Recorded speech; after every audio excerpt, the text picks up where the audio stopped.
Bonsoir à tous, soyez les bienvenus dans le 18h Info de Télé Nantes. Voici les titres de ce journal. La saison prochaine, les supporters du FC Nantes paieront plus cher pour s'abonner à la Beaujoire. La direction du club vient de l'annoncer, une hausse qui agace les fans des Canaries, vous le verrez. Nous reviendrons également sur l'appel à la grève lancé par le personnel de la clinique Jules Verne. Leur mobilisation est prévue demain matin. Ils protestent contre un plan d'économie. Enfin, les TER sont-ils trop souvent en retard? Non, selon la SNCF. Oui, pour l'UFC Que Choisir. L'association lance d'ailleurs une grande campagne de témoignages auprès des voyageurs. Le FC Nantes présentait ce matin sa nouvelle campagne d'abonnement et surtout les nouveaux tarifs qui attendent les supporters pour la saison prochaine. Globalement, les prix sont à la hausse, malgré un spectacle pas toujours au rendez-vous à la Beaujoire. Et malgré cette édition plus salée, les dirigeants de la Maison Jaune veulent augmenter le nombre d'abonnés. Ils étaient 8000 la saison passée. Les explications d'Olivier Caillé. Le stade de la Beaujoire atteindra-t-il les 10 000 abonnés lors de la prochaine saison? C'est en tout cas l'objectif que se sont fixés les dirigeants nantais. Et pour ce faire, le club propose quelques nouveautés pour cette troisième année consécutive en Ligue 1. Avec des tarifs préférentiels pour les moins de 18 et moins de 12 ans en Tribune Loire et Erdre, ou encore un pack 5 matchs à 130 € en Tribune Loire uniquement pour les affiches face à Marseille, Lyon, Saint-Étienne, Paris et Rennes. En revanche, le tarif fidélité à 152 € réservé jusque-là aux 2200 plus fidèles abonnés sur 3900 que compte la Tribune Loire disparaît et passe à 190 €. Pour la place qu'on joue et la politique sportive qu'on joue, je trouve que c'est difficile à avaler. C'est-à-dire que les autres, ceux qui vont venir occasionnellement sur des matchs, vont payer beaucoup plus cher. Ça veut dire autour de 12, 15, voire sur des grosses affiches, on annonce des 30, 40 € en Loire.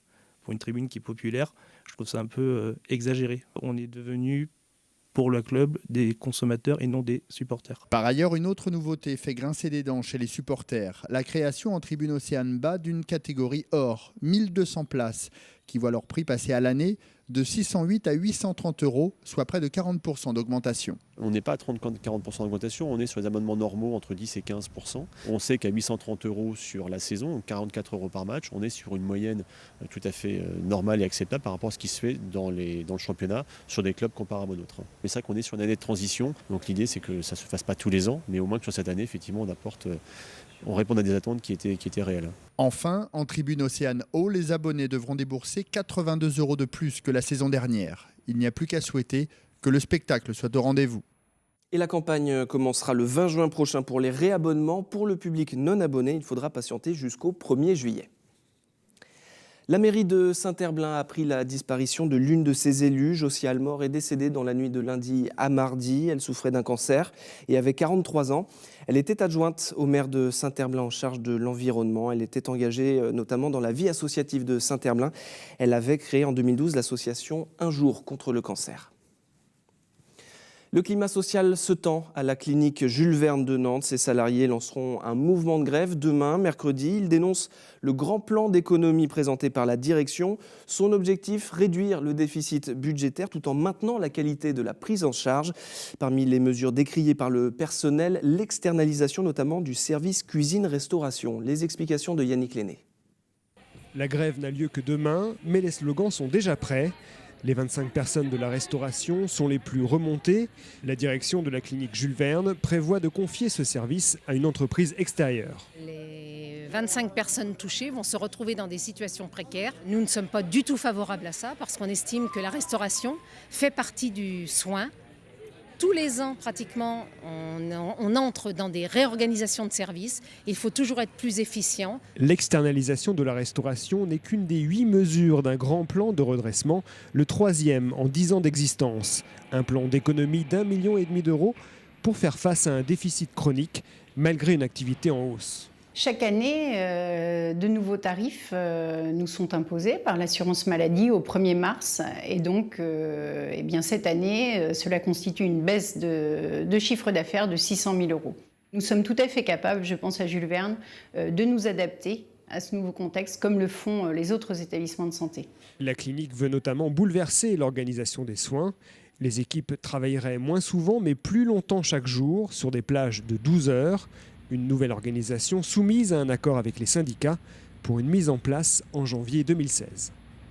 Et les manifestants se réuniront demain matin devant le parc des expositions où se tiendra le congrès de la mutualité. Ils tenteront d'interpeller la ministre de la Santé, Marisol Touraine, présente à cette occasion. Les salariés d'Otis sont en grève ce mercredi à Nantes. Ils ont manifesté ce matin au pied du pont de Cheviré. Ils protestent contre un projet de plan social qui vise leur entreprise, spécialisée dans la fabrication et l'entretien d'ascenseurs. Au niveau national, 170 postes pourraient être supprimés. Et la fronde de ce mercredi concerne plusieurs sites d'Otis en France. Près d'un tiers des effectifs étaient mobilisés pour cette grève. En France, Otis emploie 5300 personnes et gère 160 000 ascenseurs.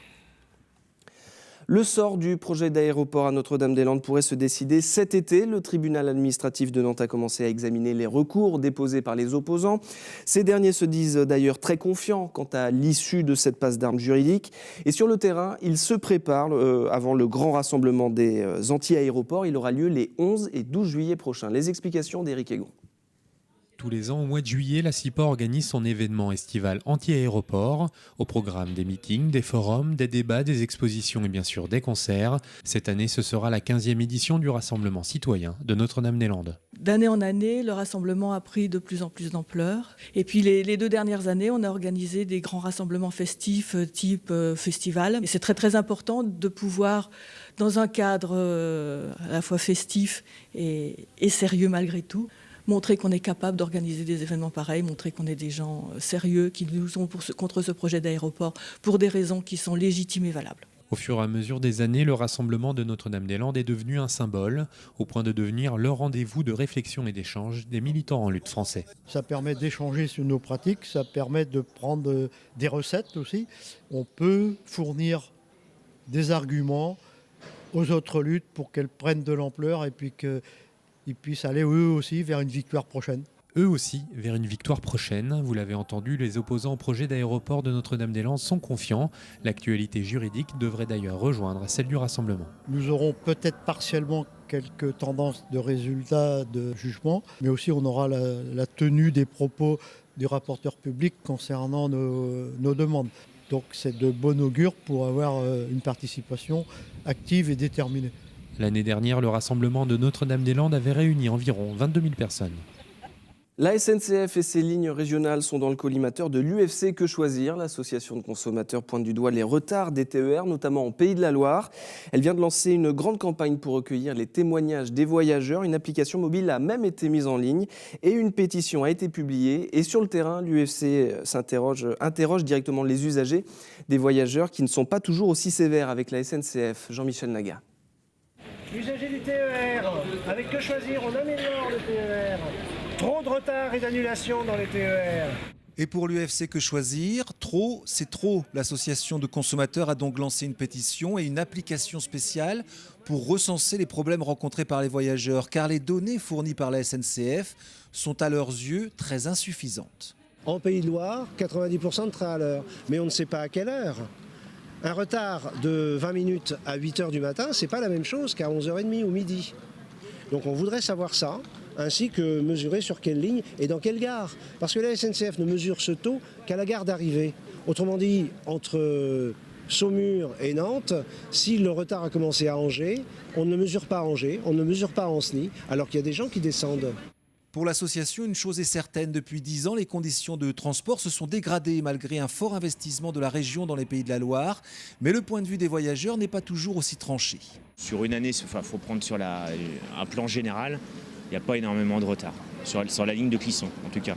Des annulations sur la ligne Saint-Sébastien-Nantes, il y en a pas mal sur les horaires où je prends. On a une moyenne de 1 ou 2 par mois. C'est pas surtout ici, c'est plus localisé en amont. Plus vers Angers, Ancenis, c'est là où il y a le plus de problèmes finalement, on se rend compte.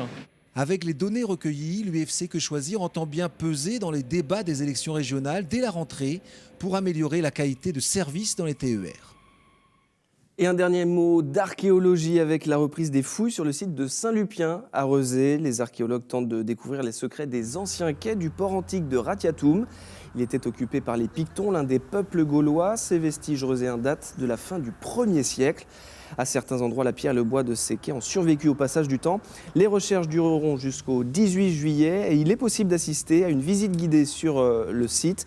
Rendez-vous tous les jeudis à 17h30. La visite est totalement gratuite. Un archéologue présentera au public les dernières découvertes du site. Et c'est la fin de cette édition. Merci beaucoup de l'avoir suivi. Je vous donne rendez-vous demain pour une nouvelle édition du 18h Info. Très bonne soirée sur notre chaîne et à demain.